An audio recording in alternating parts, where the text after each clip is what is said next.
When I was just a little girl, I found myself at a quiet, lonely light rail station. The sky was heavy and gray, and I felt so small and scared.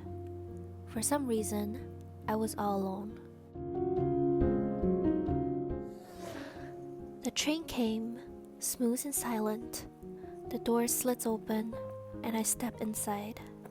It felt like I didn't have any other choice. As soon as I entered, something strange happened. The color disappeared. Everything turned black, white, and gray. The seats were filled with people, mostly older, some looked like office workers. But no one has any facial expressions. No one talked. I could only hear the train.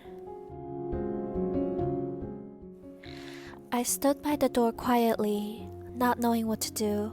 I was scared. I don't know how much time has passed.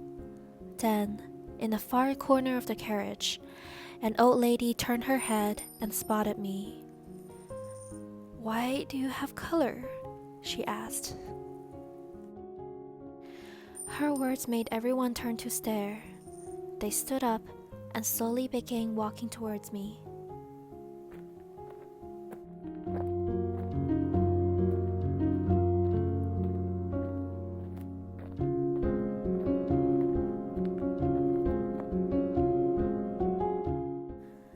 "Little girl, you still have color.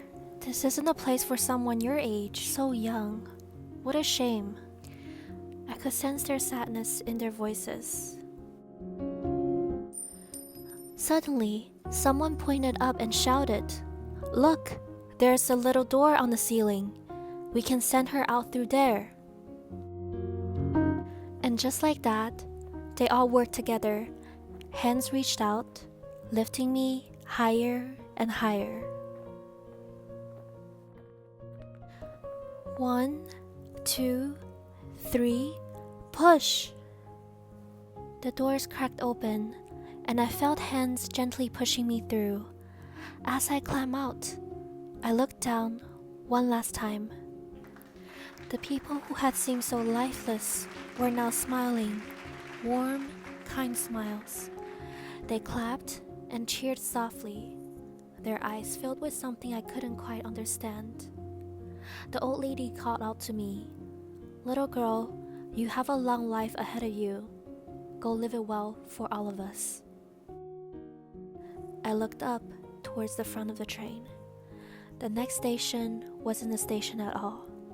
It was a giant furnace, glowing with fire. The train was speeding straight towards it. I jumped off of the carriage, clutching the edge of the tracks. I watched as the train disappeared into the fire, and I was left hanging there, trembling but safe.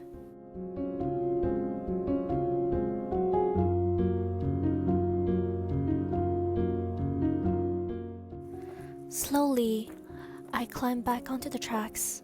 I was all alone again, but this time I wasn't scared. Step by step, I walked away from the fire, heading back the way I came. After what felt like forever, I saw a new station up ahead. This one was bathed in sunlight, warm, golden, and light poured over everything, filling me with hope. I took a deep breath and kept walking forward into the light.